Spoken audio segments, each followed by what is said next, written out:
Hi, I'm Martin Sellbom. I'm a trainer for Concept Professional Training. I am from the University of Otago in New Zealand. I have a PhD in clinical psychology. Most of my professional background has been as an academic psychologist, but I've always had a private practice on the side where I've spent a lot of time conducting forensic psychological evaluations, mostly in the criminal domain, although I've been involved in some civil work as well.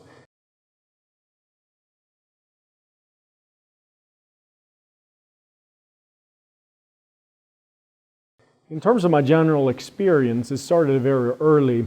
In graduate school, I was completing a master's in clinical psychology, and I had to do a practicum in a prison, in a state prison in Indiana, which was quite the experience because I must say I was fairly naive with respect to offender behavior, especially in institutional setting. But you have to learn quickly when you're in that type of setting, and I did.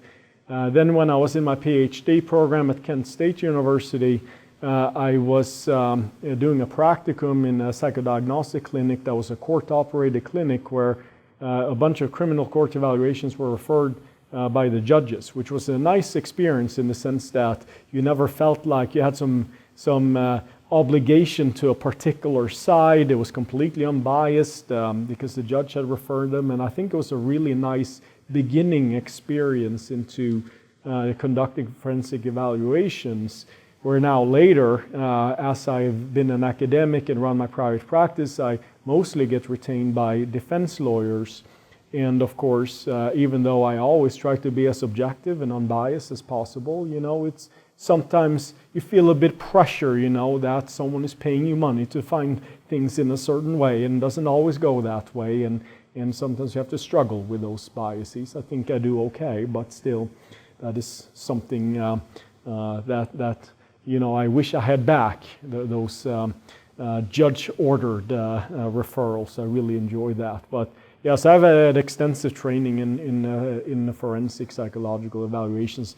Half my postdoc, which was part academic, part clinical. I also worked in the same psychodiagnostic clinic and was able to do even more advanced types of evaluations like criminal responsibility, competency and trial risk assessment and so on. And I've pretty much continued along those lines since I have been an independent psychologist. And I think one of the interesting things maybe about me is that I've conducted psychological evaluations in several different countries. At one point I was a licensed or registered psychologist in 3 different countries, the United States, Australia, and New Zealand, which I don't think too many people can say. And I even conducted psychological evaluations in Canada while I was in internship. So I have some vast international experience, I guess, which may set me apart from some.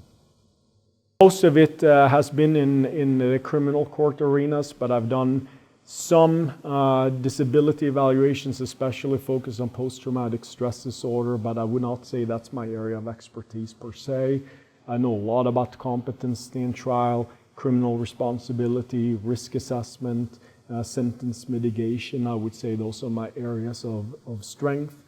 Although it's somewhat peripheral to forensic evaluations, I do have fairly extensive background in pre-employment evaluations for law enforcement personnel.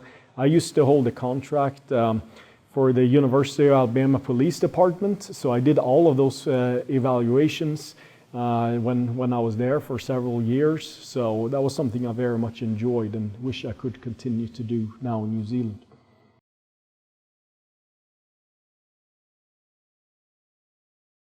So some of the things that I want people to be able to take home is that it's perfectly okay to administer personality assessment instruments in the context of forensic psychological evaluations. There are some scholars out there who would argue that it's irrelevant to forensic evaluations because they don't address psycholegal questions. Personality inventories weren't necessarily designed for forensic evaluation, weren't validated, at least initially in forensic evaluations, so therefore they shouldn't be used. But I tend to disagree with that. I think instruments like the MMPI-2RF, which I'm focusing on in my workshop, can provide a lot of information about self-presentation, about psychopathology, about maladaptive personality traits that I think have great implications for conceptualizing a case and use that information in order to eventually address a particular psycholegal question.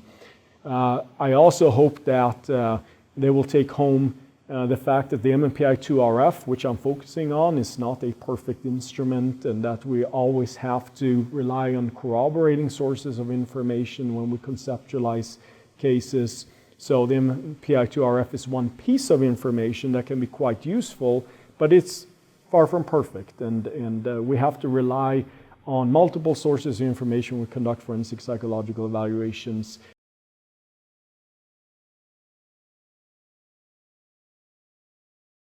Well, I think I alluded to it earlier. I think one of the coolest experiences is more the range of experiences of conducting forensic psychological evaluations across different countries, which again I think is something that not everyone at least gets to do, and the remarkable consistency that you see across what I would still say Commonwealth countries, even though US is technically not part of the Commonwealth, is part of this Anglo-Saxon common law system. It's just there's so much more similarities to these jurisdictions and how they think about legal matters than there are differences.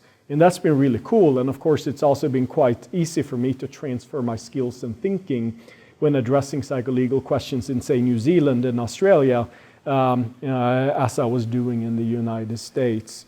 I've also just been involved in some pretty cool cases, which I could stay all evening discussing, but I was involved in probably one of the highest profile murder cases in many years in Australia fairly recently, where I gave evidence, and I think that was pretty cool just because the national ABC, the Australian Broadcasting Company, was following this case. People that I know in other states in Australia would get updates on their iPhone whenever something happened in this case. So being part of that case was actually pretty interesting just because of its high profile nature.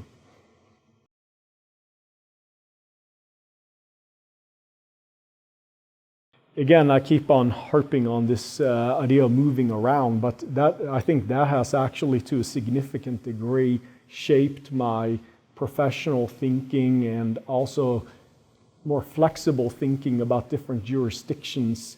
One of the most surprising things that I learned, in part developing materials for this workshop, because I tend to look at the Supreme Court cases in dictating how we think about psycholegal issues, is the amount of reliance that other international jurisdictions have on US Supreme Court findings. I was actually quite surprised when I started working in Australia and then New Zealand to learn that the US Supreme Court findings actually have a remarkable influence on how people think about the law in procedures in Australia and New Zealand.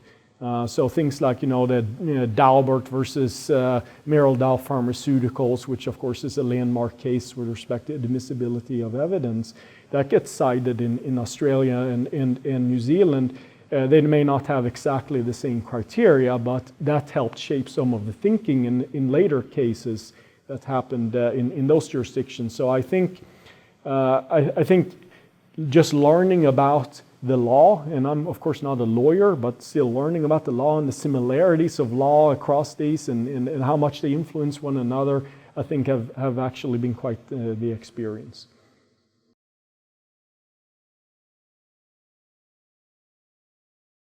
I enjoy, I just like to relax and decompress, do hardly nothing, binge watch TV, sports. I'm a huge football fan, and I mean American football. I used to play American football myself for many years, watch college football, Roll Tide, but also watch lots of mixed martial arts on TV.